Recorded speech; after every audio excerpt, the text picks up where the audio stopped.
Amis internautes, n'oubliez pas de liker, de vous abonner et de cliquer sur la note de notification pour ne rien rater. Mesdames, Messieurs, bienvenue sur votre émission préférée, Confident dans le Noir, qui reçoit aujourd'hui pour vous le ministre conseiller Rachidi Barmassi pour connaître de plusieurs sujets de l'actualité, à savoir l'élection puis l'installation de la 10e mandature de notre Assemblée nationale, l'élection du bureau de cette institution, la récente sortie du général Abdourahmane Tiani, et qui accusait le Bénin, fort heureusement, le communiqué qui a sanctionné les résultats de l'enquête diligentée sur l'attaque de l'aéroport de Niamey ont prouvé le contraire.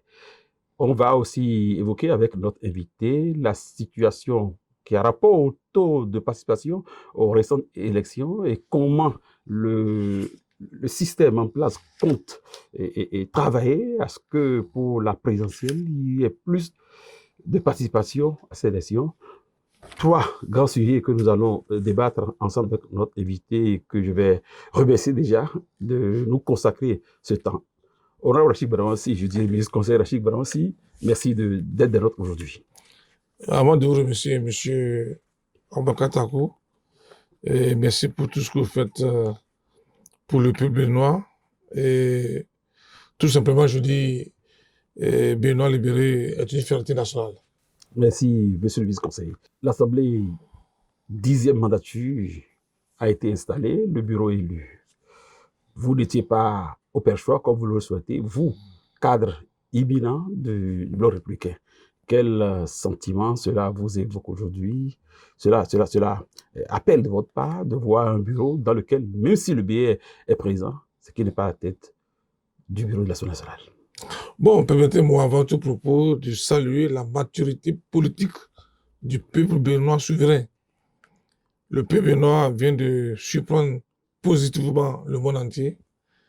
Et je salue en même temps le leadership exceptionnel, éclairé du président de la République, chef de l'État, chef du gouvernement, et qui a relevé un défi historique et qui a confirmé que le Bénin est le berceau de la démocratie.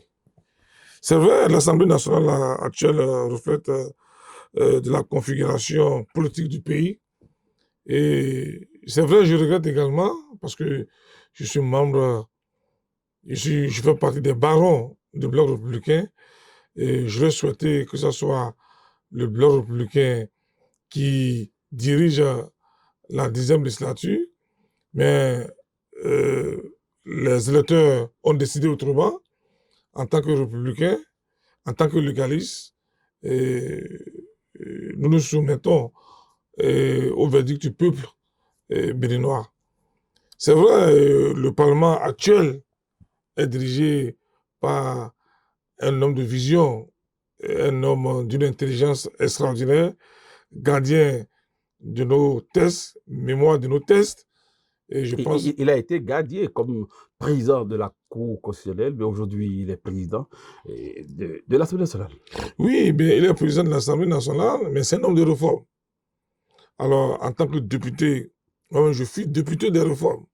Alors, sans réforme, il n'y a pas de développement. Il y a déjà de 50 ans, 40 ans, la Chine était plus pauvre. Mais grâce aux réformes, aujourd'hui, la Chine est la première puissance sur le plan économique. Alors, donc, je pense que sans réforme, il n'y a pas de développement. Et c'est pour ça que je pense que le président Djobeno, homme de réforme, à la tête de l'Assemblée nationale, va poursuivre les réformes dans le sens de l'intérêt général. Alors, je pense que félicitations au président Djobeno, qui a déjà prouvé par le passé qu'il est un homme intelligent, qu'il est l'homme qu'il faut à la place qu'il faut. Comme ministre garde des Sceaux, puis président d'une institution, à savoir la Cour suprême et constitutionnelle, aujourd'hui président de l'Assemblée nationale, vraiment, ça fait lourd. Non, vous savez, c'est souvent difficile de changer les gens compétents. C'est ça le problème. Et pas parce qu'il n'y a pas d'autres. Mais aujourd'hui, M. Djobeno a prouvé par le passé qu'il est un homme compétent à la Cour constitutionnelle, au ministère de la Justice. Alors, ce que moi je vais demander à l'actuelle législature et surtout au président Djobeno, c'est que la reddition des comptes ne soit plus un vain mot. Que la reddition des comptes devienne... a dit que la 9e législature n'a pas réglé ce problème, n'a pas été présente sur le terrain, c'est ça que vous voulez dire? Mais monsieur Takou, et vous n'êtes pas sans savoir que je n'ai pas fait de cadeau à la 9e législature. J'ai même dit que certains députés sont élus par défaut, par erreur. Parce que c'était des députés, excusez-moi, incompétents, et qui en réalité, bon, je ne dis pas, certains députés, je dis, certains députés étaient incompétents. Parce que vous ne les voyez pas sur le terrain politique, comme vous le souhaitez. Ils ont passé tout le temps à attaquer la personne du chef de l'État. Là, vous faites allusion aux députés de l'opposition, de la minorité. Aux députés de la minorité qui ont déserté le Front, et qui en réalité, au lieu de poser les questions de développement, ont passé tout le temps à attaquer un homme, laissant de côté les vrais problèmes des populations. Je prends par exemple les députés de la 8e chez moi. Nous avons d'énormes problèmes. La route Parakou-Kabo-Kika, la route Parakou-Pere-Ndali, et la construction de notre hôtel de ville. Et Parakou n'a pas une maison du peuple. Mais cela relève des compétences de l'exécutif et non des députés. N'oublie pas que je suis un ancien parlementaire. J'ai fait 20 ans à l'Assemblée nationale. J'ai légiféré pendant 20 ans. Alors, le député a le droit d'interpeller le gouvernement, soit à travers une question orale avec débat, soit une question écrite. Alors, combien de fois ils ont interpellé le gouvernement sur les questions de développement? Non. Ils ont passé tout le temps à interpeller le gouvernement sur des futilités. Oui, bon. En violant ainsi le serment. Oui, mais est-ce pour ça que, bien que vous ne soyez pas sur la liste au départ pour les législatives, vous avez bouillé maillot comme, dépassant même par le passé où vous étiez candidat? Est-ce pour éviter que la minorité ou de l'opposition soit au Parlement que vous avez doublé d'énergie à ce point, ou quelle était votre intention? Vous ne voulez pas qu'on vous dise de vous qu'aujourd'hui, si comme il n'est pas sur la liste, eh bien, il est devenu absent. Vous savez, la vocation d'un parti politique, c'est exercer le pouvoir d'État. Et pour rien au monde, en tant qu'animateur de la vie politique, en tant que baron du Bloc républicain, j'ai l'obligation politique de barrer la voie à l'opposition qui n'ont pas les mêmes visions politiques que nous. Et c'est pour ça, depuis 2003, je n'ai jamais mouillé le maillot comme récemment. Et pour moi, c'est une question de vie ou de mort. Les démocrates ne devraient pas aller au Parlement. Donc vous ne voyez pas UPR? Non, UPR. Et nous sommes en adéquation. Nous sommes les enfants de même père, même mère. Nous avons les mêmes visions. Alors pourquoi combattre UPR? Je n'ai jamais prononcé le nom de UPR durant toute la campagne. Il y a même des lieux où je dis, voter bien, c'est voter UPR. Mais notre adversaire, l'adversaire du peuple béninois, qui est contre le développement du peuple béninois, c'est les démocrates. Que j'ai combattu farouchement pendant, avant, et je vais continuer par les combattre. Takou, qui vous souvient, je vous ai dit, et je vous demande de ressortir les archives. Lorsque le président a pris le pouvoir, a pris les rênes, la direction du parti, oui, comme un prophète, j'ai dit, j'ai le président des démocrates, c'est la voie ouverte pour la mouvance présidentielle en 2006. Parce que pour diriger un parti politique, il faut avoir une vision, il faut avoir de l'ambition. Yaïbo n'a plus d'ambition. Parce que sur le plan constitutionnel, il n'a plus rien prouvé. Mais il a un objectif alors? Mais qui n'a pas d'ambition n'a pas d'objectif. C'est ça la réalité. De fait qu'il n'a plus, de fait que constitutionnellement, il n'est plus possible d'être candidat, alors, politiquement, c'est une erreur de le mettre à tête du parti. Vous voyez aux États-Unis, quand vous n'êtes plus candidat aux élections, vous perdez la direction de votre parti. Vous avez vu Obama, vous avez vu Clinton, vous avez vu... Et les exemples sont légion. Voilà. Parce qu'un président du parti doit être quelqu'un qui a l'ambition, qui a la vocation d'exercer le pouvoir d'État. À partir où vous n'avez plus cette ambition, alors vous devenez inutile comme patron du parti. Donc, à partir du moment où Yahya Boni n'a plus d'ambition politique, ne peut plus être candidat, alors il fallait mettre quelqu'un qui a l'ambition d'être président de la République. Vous allez voir, il va vite mouiller le maillot. Est-ce que c'est la tête du parti qui est l'indicateur pour espérer un bon résultat quand on dit que c'est un parti du peuple? En temps normal, peu importe qui serait à la tête de ce parti, le parti devait faire de bons résultats. Et ils ont eu la chance d'être présents à cette législative. Je vous ai dit... Néanmoins, le taux de participation n'a avoisiné que les 36%. Comment vous l'expliquez? Bon, et Takou, je t'ai dit que les démocrates font une confusion totale. Sur quel plan? La confusion entre le peuple et la foule. Ils gèrent la foule et non le peuple. Parce que s'ils avaient le peuple, comme ils se font appeler parti du peuple, mais le peuple allait voter massivement pour eux, pour qu'ils aient les 20% partout. Si nous faisons le point aujourd'hui, il y a plus de 6 conseils électoraux où ils n'ont pas 20%. Même la 8e, chez vous, chez nous, ils pensent qu'ils peuvent quelque chose. Non, le 10 est rayé. Ils ont eu combien chez vous? À peine 24%. Alors la différence, c'est 2%. C'est des disques rayés. Vous savez, quand le clouton sort tous les jours, le revenant là, parce que déjà, chez les Urbains, on dit Gougou. Quand le revenant sort tous les jours, il devient vulgaire. Et c'est pour ça que le président des démocrates a tellement désacralisé la fonction présidentielle qu'aujourd'hui, ça ne passe plus. Mais il fallait sortir pendant les campagnes.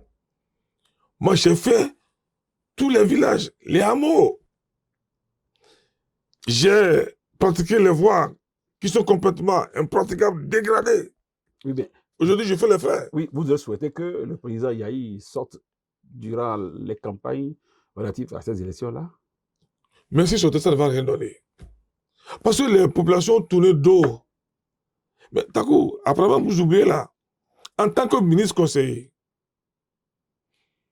3 mois avant les élections, oui, en tant que ministre conseiller en charge de la défense, de la sécurité, j'ai anticipé. J'étais sur le terrain 3 mois avant les élections pour sensibiliser les populations sur la paix. Oui. Ça a donné. Vous en avez profité pour détricoter les projets de l'opposition, apparemment. Non, ça dit qu'il n'y a pas de développement sans la paix. J'ai rencontré les chasseurs, j'ai rencontré les confessions religieuses, j'ai rencontré les jeunes, les primo-votants, les femmes des marchés. Je les ai tous rencontrés pour dire non. Parakou est pauvre. La partie septentrionale est pauvre. Aujourd'hui, nous devons opter pour le développement. Et nous devons avoir un comportement vertueux. Nous avons déjoué tout ce qu'ils étaient en train de préparer. Et ça a donné. Vous avez vu, les élections sont passées au nord dans la paix. Oui, sans anicroche, en effet. Exactement. Donc, il a un travail. Mais il y a un problème que vous n'avez pas réglé. Le problème inhérent au taux de participation. Bon. J'ai dit tout à l'heure que ce taux n'était que de 36%. Quelles sont les mesures que vous entreprenez de mettre en application pour qu'aux élections présidentielles, que ce taux soit vraiment revu à la hausse pour montrer quand même que le peuple est en adéquation avec le projet que vous lui proposez à travers la personne du ministre d'État, Robinah Wadaï? Bon, moi je pense que c'est une erreur politique et stratégique de penser que le président, le jeune dynamique ministre des Finances, est déjà élu et on n'a pas besoin d'aller voter. C'est une erreur stratégique. On ne vote pas pour un homme, On vote pour une vision. On vote pour le développement de sa localité. Alors, on vote parce qu'on veut avoir l'eau. On vote parce qu'on veut avoir l'énergie. Et le taux de participation avec les réformes actuelles doit compter. C'est-à-dire la commune qui va voter plus va bénéficier beaucoup d'infrastructures. Parce que nous sommes... Vous semblez dans le chantage. Non, ce n'est pas le chantage. C'est l'affaire de la concurrence positive. En politique. En politique. Et toutes les communes veulent se repositionner. Prenez le cas de Parakou. Parakou veut se repositionner. Parakou veut atteindre Cotonou. Cotonou ne veut pas régresser. Porte-Novo veut montrer que attention, Parakou ne doit pas me dépasser. C'est une affaire de concurrence positive dans le sens du développement. Alors, pour atteindre cet objectif, pour avoir la faveur du gouvernement, du prochain président, il faut que le taux de participation soit élevé. Vous mettez combien pour chaque Moi, je pense qu'aujourd'hui, moi, j'ai eu le temps de faire la campagne. Et le temps de campagne pour nous, ce ne sont pas les moments de propagande politique. C'est le moment où on écoute les populations. Mais, dites-moi, vous pensez que le prochain président, je donne l'exemple, Parakou, si Parakou a un taux de participation de 20%, et que Porto-Novo a un taux de participation de 80%, ou Djidja a un taux de participation de 80%, vous pensez que le prochain président va laisser Djidja et aller investir par Parakou? Ou bien Porto-Novo a un taux de participation de 30% et le COSA a un taux de participation de 80-90%, vous pensez que le prochain président va laisser le COSA et aller investir? Non. La politique, telle que définie en sciences politiques, c'est l'art de développer, de gérer la cité. Alors, en politique, c'est les régions qui donnent plus, qui attirent l'attention du dirigeant. Malheureusement, c'est comme ça. Ce n'est pas du chantage. C'est une affaire de stratégie politique. Et c'est une affaire de conviction politique. C'est une affaire de développement. Oui, et vous qui êtes de la 8e circonscription électorale, mais qui êtes de Parakou, déjà, qu'est-ce que vous prévoyez pour Parakou? Vous voyez? Pour que Parakou ait le plus grand taux. Parakou doit avoir... Parakou serait, je pense, au défi. Parakou est en retard. Quand vous prenez aujourd'hui Parakou,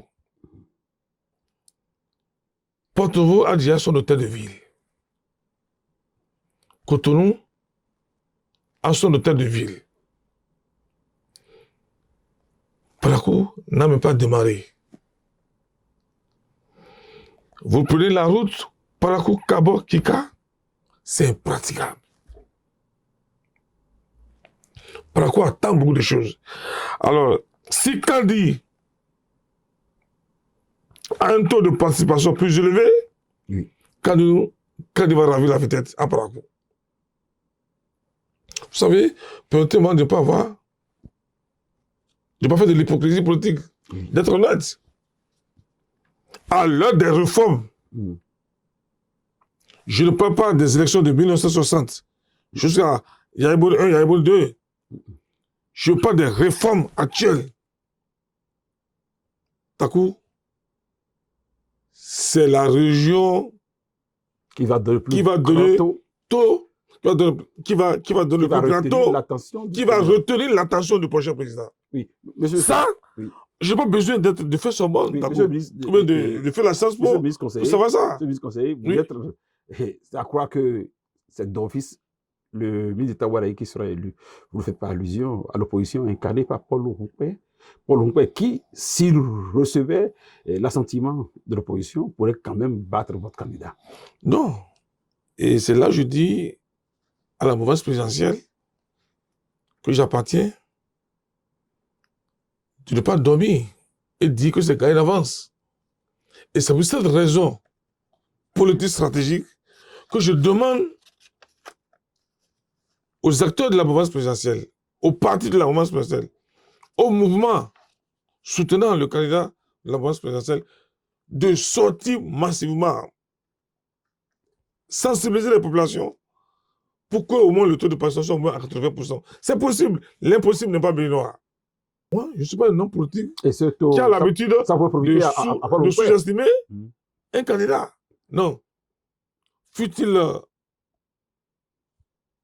petit, en politique, il ne faut jamais sous-estimer un candidat.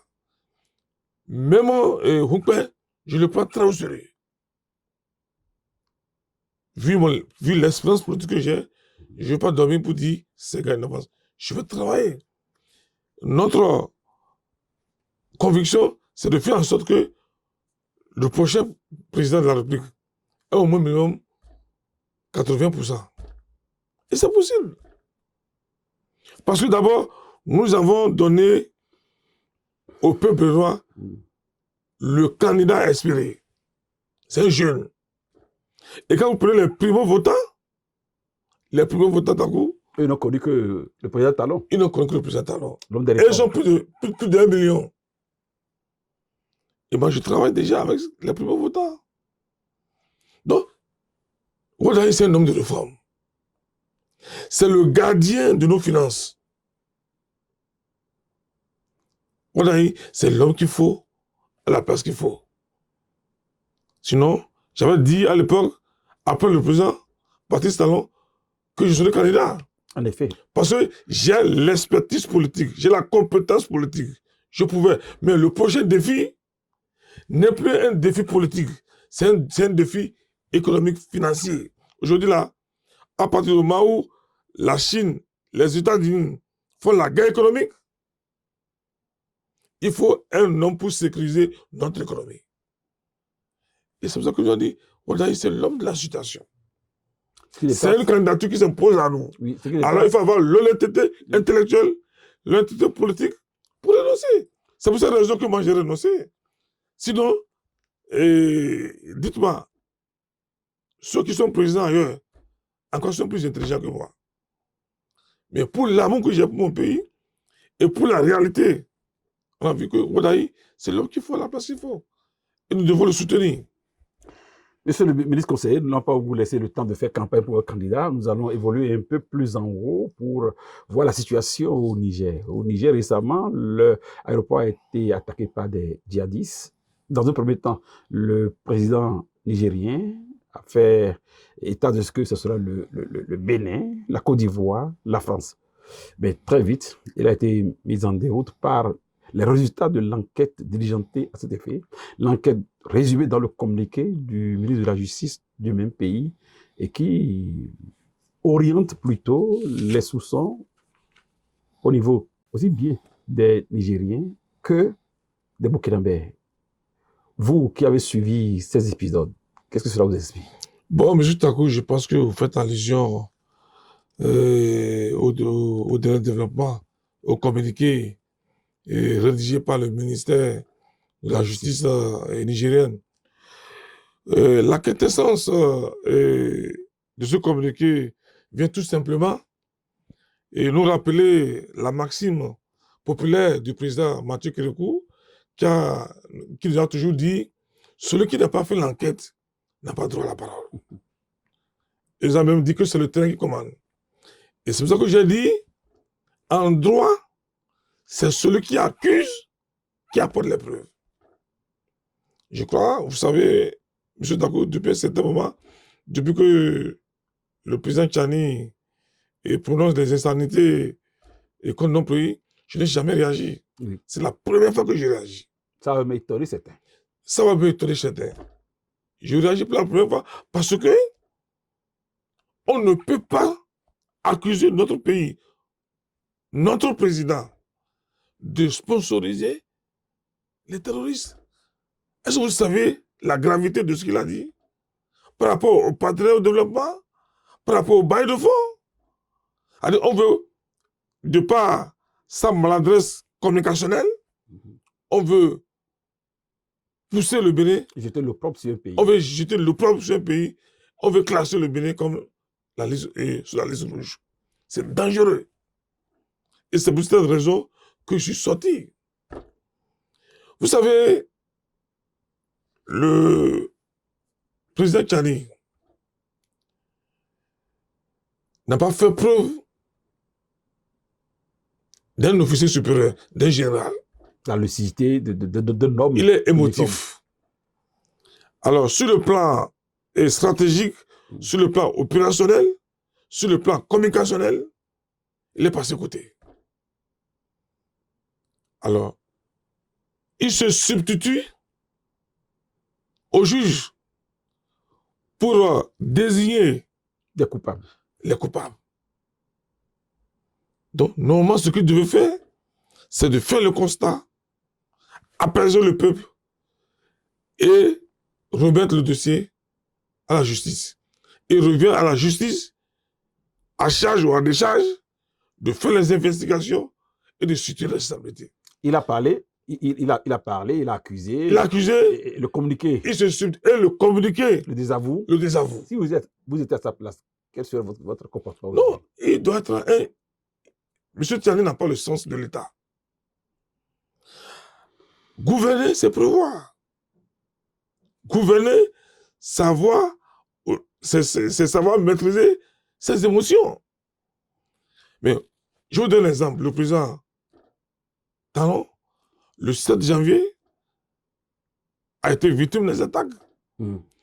D'une manière calme. Il a géré la situation. Il n'a jamais accusé un pays. Est-ce que vous pensez que le président Talon ne sait pas ce qui s'est passé? Il sait très bien. Alors, au nom du principe de la séparation du pouvoir, a confié l'affaire à la justice. C'est ça un homme d'État. C'est ça avoir le sens de l'État. Vous pensez que le président Patrice Talon n'est pas marqué? Et vous pensez qu'il n'a pas toutes les informations qui lui permettent de livrer comment dirais-je, les pushistes? Nulle part. Il n'a accusé personne. Donc, dans une démocratie plurielle, il faut respecter le principe de séparation de pouvoir. La justice est à part, l'exécutif est à part, et le législatif est à part. Donc, on ne peut pas, d'une manière émotive, aller sur le terrain et dire non, non, c'est telle personne qui a financé. Oui, je disais tantôt, si vous étiez à la place de Tchani, quelles sont vos réactions? Mais tant que vous n'êtes pas à sa place, quel conseil vous lui donnez après qu'il se soit planté comme ça? Je lui dis, un officier, c'est d'abord un stratège. Un officier doit maîtriser ses émotions. Un officier doit faire la part des choses. Prochainement, quand c'est comme ça, il fait l'état des lieux, il fait le constat, et remet l'affaire à la justice. Il revient à la justice d'accuser ou d'inculper. Il revient à la justice à charge ou en décharge de situer les responsabilités. Parce que vous voyez, en moins de 5 minutes, c'est Ouattara, c'est Patrice Talon. Non, Macron. Macron. Patrice Talon n'a pas ce temps. Talon et Ouattara gèrent les actifs. Mais Tchani gère les passifs. Il n'a pas eu bilan à défendre. Je sais que Patrice Talon est le fonds de commerce de l'AES. Et précisément de Tchani. Est-ce que vous avez Parce qu'il a menti aux populations. Il a fait des promesses aux populations. Alors, parce qu'il est incapable de réaliser ses promesses, il faut trouver un bouc émissaire. Oui, quand vous parlez de l'AES, vous faites souvent semblant de ne pas sortir le fait que le Mali ne s'associe pas souvent à ces genres de propos, sans oublier que le Togo, qui est proche de nous, s'investit énormément, souvent pour que le Bénin soit pris possible par des attaques verbales. Est-ce que vous avez fait ce constat? Oui, vous savez, mon patron respecte les pays de la sous-région par rapport à la diplomatie régionale ou sous-régionale. Le président Patrice Talon n'aime pas l'interférence. Il respecte la souveraineté de chaque pays. Mais ce que je vous dis en tant que ministre conseiller, c'est que tout ce qui se passe, le président sait. Et je pense en toute humilité, il ne me revient pas à moi, sur un plateau, de désigner les coupables. Mais nous savons ce qui se passe. Si nous ne disons rien, ce n'est pas respect. Et ce n'est pas solidarité interrégionale qu'on ne dit rien. Donc, le Bénin est un pays de la paix. Et c'est pour ça que le président Patrice Talon, homme de paix, panafricaniste, tend toujours la main. C'est la sagesse. Dieu l'a donné la sagesse de Salomon. Si le président Patrice Talon n'était pas sage, mais attention, il y a longtemps que les choses se gâtaient. Donc, monsieur le ministre conseiller, nous allons évoluer vers la dernière question, qui semble être une question piège, parce que vous n'attendiez pas à cette question. Monsieur le ministre conseiller, certains de vos collègues, membres du gouvernement, eux, sont aujourd'hui au Parlement. Est-ce que cela va nécessiter un remaniement, ne serait-ce qu'un remaniement technique, pour garder la maison? Bon, vous savez, il y a un seul chef. Il y a un seul chef qui est élu par les Béninoises et les Béninois. Le président de la République, chef de l'État, chef du gouvernement. Seul a la compétence constitutionnelle de remanier son gouvernement à tout moment. Alors je pense... Un chef auquel nous n'avons pas assez facilement. Et que vous conseillez d'ailleurs? Est-ce que vous préconisez un remaniement technique? Non, je dis, la seule personne qui peut répondre à cette question, c'est celui à qui le peuple béninois a donné sa confiance. C'est le président Patrice Talon. Seul qui juge l'opportunité ou l'inopportunité de remanier ou de garder. Mais faisons confiance au président de la République, qui est d'une intelligence, pour ne pas dire surhumaine, extraordinaire, qui connaît le Bénin, qui connaît la carte électorale. Et c'est pour ça que je prie Dieu Tout-Puissant à chaque fois que je me lève, je demande à Dieu de lui donner la santé. Je continue pas à lui donner le courage pour qu'il ne nous abandonne pas si tôt. Abandonner quand je parle, ce n'est pas la mort. C'est parce que d'ici quelques mois, il va finir son mandat. Et de fait qu'il est avec nous, le Bénin est sécurisé. Inch'Allah. Et c'est pour ça que nous demandons à Dieu Tout-Puissant de continuer par lui donner la force et la santé nécessaire. Est-ce que vous avez un mot de fin pour clôturer cet entretien? Avec ce communiqué du ministère de la Justice nigérienne, la communauté nationale et internationale, les bailleurs de fonds, savent désormais que le Bénin, de près ou de loin, n'est pas mêlé aux attaques. La communauté internationale sait aujourd'hui que Patrice Talon et Ouattara ne sont pas des sponsors des terroristes. Parce que le ministère de la Justice nigérienne vient de confondre Tchani. Alors, c'est pour ça que je demande humblement à Tchani de présenter les excuses publiques au peuple béninois souverain, au peuple varié et au président Ouattara et au président Patrice Talon. L'erreur est humaine, y persévérer est diabolique. On peut se tromper. Je pense qu'il est musulman. Le président Patrice Talon n'a pas le temps pour s'occuper des problèmes du Niger. Alors, il a dit qu'il veut rugir, mais je demande humblement à Tchani de rugir pour donner l'eau, l'électricité au peuple nigérien, qui est complètement en difficulté, qui rugit pour trouver l'argent, pour donner les salaires aux agents publics de l'État. Donc c'est ce que je lui demande humblement, et de laisser le Bénin en paix. Merci. Les deux peuples sont des peuples frères. Les Béninoises épousent les Nigériens épousent les Béninois. Donc, qu'ils laissent les peuples, qu'ils ne divisent pas les peuples. Donc, c'est ce que j'ai voulu demander. Et je demande au président Patrice Talon et au président Ouattara de garder les calmes. Parce que je dis, tu en as parlé, mais Dieu les a vengés. Errare humanum est, perseverare diabolicum. Vous l'aurez compris, c'est le message que le ministre conseil Rachid Bermansi semble lancer au président nigérien qui récemment accusait notre pays, la Côte d'Ivoire, la France, d'être des terroristes de la situation qu'il inflige. Aujourd'hui, son ministre de la Justice qui a pondu un communiqué dans ce sens l'a désavoué. Nous retenons de notre invité les mesures qui sont en train de prendre au niveau du sommet pour que le taux de participation à la prochaine présidentielle soit élevé et traduise l'engouement des Béninois pour le changement dans la continuité.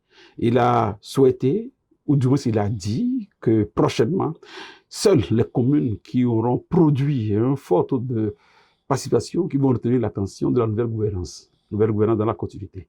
Mesdames, Messieurs, nous sommes, comme le constaté à la fin de cette émission, que nous vous remercions d'avoir suivi avec amour et prenez donc le rendez-vous pour nos prochaines émissions sous cette couture de Confidence dans le Noir. Merci à chacun.